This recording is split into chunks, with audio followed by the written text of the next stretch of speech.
Good morning, viewers. Welcome to MouShauk. Today, I will discuss the fourth part of the skeleton movement and locomotion. This is the last part of this chapter. So, before I start, I will request you to please subscribe my channel if you have not subscribed yet, or if you are a new viewer to my channel. And if you are liking the video, press the like button, share with your friends so that they can also be benefited from these videos, and to meditate before you start your day. So we will also start with a short meditation and we'll proceed with the discussion. Okay. So before that, let us concentrate on a point of light. Think that light is falling you. It is the source of energy that is falling on you and giving you, energizing you, making you powerful. You're getting interested in work, giving you work of strength, making your mind very light, without tensions, no burden, no worries, and you can grab whatever you are starting, and you can dissipate it, copy the last shoot, getting that down to that situation at the end of the day. Thank God.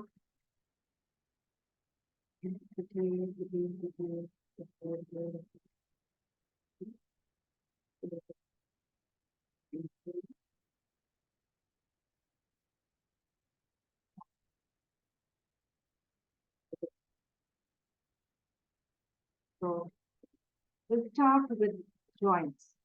So what are joints? Joints are the point, they are the points at which two separate bones meet. Okay. So joints are of three types, generally immovable joint, partially movable, and freely movable joints. Okay. So immovable joints are those where the bones do not move. Okay. They do not move. They're not possible. Their movement is not possible at all. Then partial movement is only very little movement is there. Okay. Very little movement is there. And in freely movable, varying degrees of movement is there. You can, the movement is very flexible. Okay? You can move the bones in any direction, in any, to any degrees it can be moved. Okay? So, in the immovable joints, example is the structures which are found, rather the sutures, you can say, the whether we can find in the bones of the cranium, where the two bones meet in the cranium. Those are those places are the sutures, the structures that are present between the two bones of the cranium or the brain box, you can say. Okay, so that joint is not movable at all. They are immovable joints. Okay. Then these bones are joined by fibrous connective tissues. Okay. Then partial immovable joint example is joints between the vertebra and the ribs and the sternum. Okay. Ribs, we know the rib cage which is formed, so the ribs are there, and the sternum is the breastbone. So the joint between the ribs and the sternum, there's a very little movement between the two, and even the vertebrae, the joints of the vertebra, one vertebra and another vertebra, when they are placed one after the other, one above the other, and their movement is also very limited. Okay, so partial movable joints are there. Then bones are joined with the help of cartilage. Okay. So immovable joints are joined with fibrous connective tissues, where partial movable joints are joined with the help of cartilage. Then there's the freely movable joints. Example are elbow joint, hip joint, shoulder joint, okay, knee joint. All these are freely movable joints. Okay. Now, they have a synovial sac present between the two ends of the bones, which are filled with synovial fluid. Okay. Now, these synovial joints, these are also freely movable joints, are also known as synovial joints. And these synovial joints, they are of four types. Okay. Now, first is gliding joint, pivot joint, hinge joint, and fourth one is ball and socket. Okay. So, gliding joint is one bone is gliding just above the other. Okay. To some extent, they are one over the other. Okay. So, examples are bones of the wrist, bones of the ankle, and even the foot. Okay. Then pivot joint, one bone rotating over a pivot-like end of another tissue, another bone. Okay. One bone is there, other bone is rotating. Like you have seen the bottle with a cap. So the bottle is fixed. Okay, it's not fixed. Rather,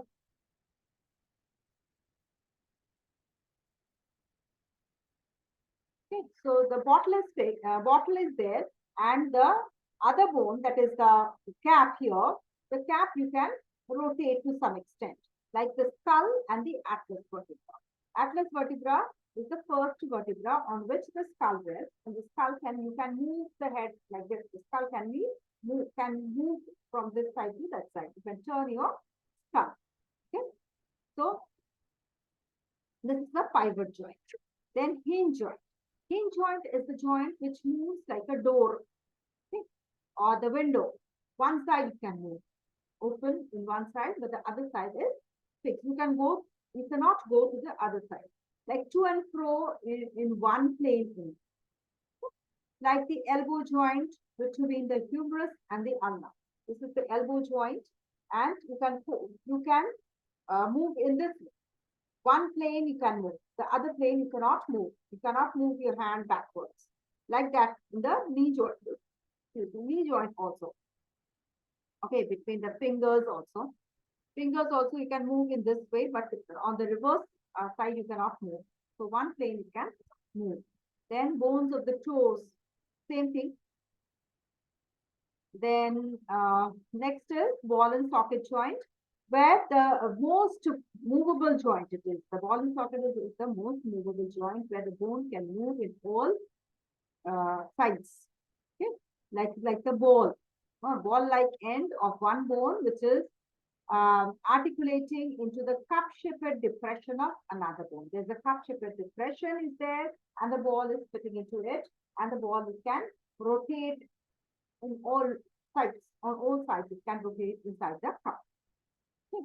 Like you take a round rod, you can say, and you can turn that rod in a cup. So like that, it rotates and the ball and socket. Okay. Example is shoulder joint, hip joint. Okay. So see, these are the pictures. The gliding joint is like this. Okay, one bone is gliding over the other. Okay, like that are the carpals of the wrist bone. The carpals which are gliding joint, which is the gliding joint where the carpals are, and they are the wrist bone. Okay. Next is the pivot joint. Here is the axis, and above the axis is the atlas. Okay, the axis on atlas, axis also rotates in this way. Slightly it can move. Okay, in all sides it can move. Okay, but it can move. Okay, pivot on the pivot it is present, and this way it can move. Okay, facing the skull. So period aspect of the atlas, which is facing the skull. Okay. Next is the hinge joint. Hinge joint, it has this type of bone is there, which on only one plane it can move. Okay, not the whole thing, it cannot move. Or like that is the ball and socket joint, it can move the 180 degrees, but this does not happen in this of hinge joint. Okay, for example, is the ulna and the humerus. This is the ulna bone, and this is the humerus. The humerus will be moving in this way only. This side it can move. Then the ball and socket joint. Here is the acetabulum cavity where the femur head is there. It can move in all directions. Then we come to the synovial joint. It is the colorless, it is the connection between two bones, which is consisting of a cartilage-lined cavity filled with fluid. Okay? So synovial joint is the connection between two bones, which is consisting of a cartilage-lined cavity. There's a cavity which is lined by cartilage and which is filled with a fluid, which is known as synovial fluid. These joints are freely movable joints like the shoulder and knee joint. They have two special requirements. They should be held firmly in position. Okay, they should be held firmly in this position. Surfaces coming into contact should be well lubricated to remove friction. Okay. The surfaces which are coming in contact, this surface and this surface, should be well lubricated so that it can move like this. Okay, in all directions it can move. So this lubrication should be well. Okay. The lubricating joint like synovial fluid that is done by synovial fluid. Lubricating fluid is the synovial fluid and therefore the name has come to synovial joint. Okay. So this is the picture of the synovial joint. How does it look like? These are the two bones, so one bone and two bones. In between the two bones, there is a cartilage line. So this is the cartilage line, the white line, that is the cartilage line on the two bones. And between the cartilage, there is a sac which is having the synovial fluid. The synovial sac is lined by synovial membrane, which is present in a capsule, joint capsule. And then these two bones are joined by ligament. Okay, outside is the ligament, which is joined the two bones. Now, ligaments should be strong. Okay, what are the ligaments? Ligaments are strong. They hold the joint in position, preventing dislocation in the normal. So the ligaments which are present here, that has the function of holding the joint in position so that there is no dislocation in the normal movement, the bones do not dislocate. So to prevent that, the ligaments held the joint, okay, and they hold the joint, and these ligaments are strong enough. Okay. Then joint capsule, they are fibrous in nature and they well protect the joint. Okay. Now the synovial membrane, they are very thin. Okay, their nature is very thin and they cover the sac containing the synovial fluid. This cover the sac which is present in the where the synovial fluid is present. That sac is also covered by a thin, very thin membrane which is known as synovial membrane. The synovial fluid which is filled inside the sac which is within the synovial membrane. Now the sac, they act as a cushion between the bones. Okay. So you can see the knee joint here. This is the muscle, okay, which is attached to the bone, which helps the leg to fold, okay. Or the other movements is done by this muscle, helping the bone to move, okay. That muscle is attached to the bone with the help of ligament. Okay. Sorry, that is attached to the bone with the help of tendon. Okay. The ligament is here. Bone to bone is the ligament. From femur to tibia, the bone to bone is attached with the ligament. Okay. And bone to muscle or muscle to bone, that is done by tendon. Okay. This triangular type of bone is the patella. This is the knee bone, you can say. And between the femur and the tibia, we have a sac-like structure, which is the synovial sac, which is covered by synovial membrane and having synovial fluid. Then the femur and the tibia, their head is covered by articular cartilage. Okay. Then the synovial membrane is covered by the fibrous capsule, the capsule which is present, which is there, which where the synovial fluid is present. Okay, this is the knee joint which we all have. Okay, now we come to the muscles part. The body tissues consisting of long cells that can contract and produce motion. Okay, the muscles are those body tissues which consist of long cells. They consist of what? They consist of long cells and they can contract and produce motion. Clear? Now each muscle has two ends. One is fixed end, which is the original end, and the movable end, which is pulling some other part. So one end which is fixed, another end is attached to the movable end, which it can pull. Okay? The movable end forms a tough structure. That movable end has a tough structure which is known as tendon, which is attached to the bone. Okay? The movable end is attached to the bone with the help of a tough structure called tendon. The muscles can contract and relax, but they cannot lengthen. They cannot grow big. I mean, you cannot stretch them. It can contract and relax, but you cannot lengthen them. Okay? When stimulated by a nerve, they contract, becoming short and thick, and they pull the bone at the movable end. Okay? So when a nerve stimulates them, the muscles can contract, becoming short and thick. Okay, and they pull the bone at the movable.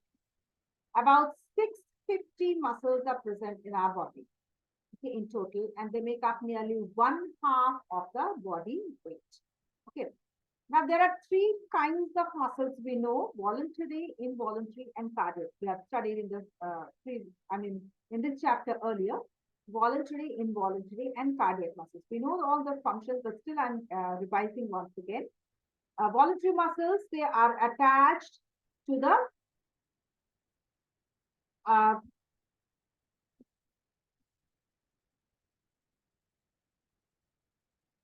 okay. Voluntary muscles are attached to the limbs. Okay, they are under our control. These voluntary muscles are under our control. Involuntary muscles are not in our control, and cardiac muscles are also not in our control, but they are the muscles of the heart. Okay.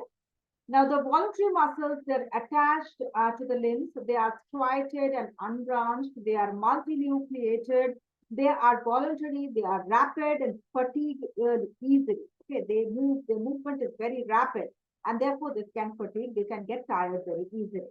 Like when we work a lot, when we walk a lot, then our our leg gets tired or our hand gets tired. So our limbs get tired, no, when we walk or when we move very fast, work very fast. Okay?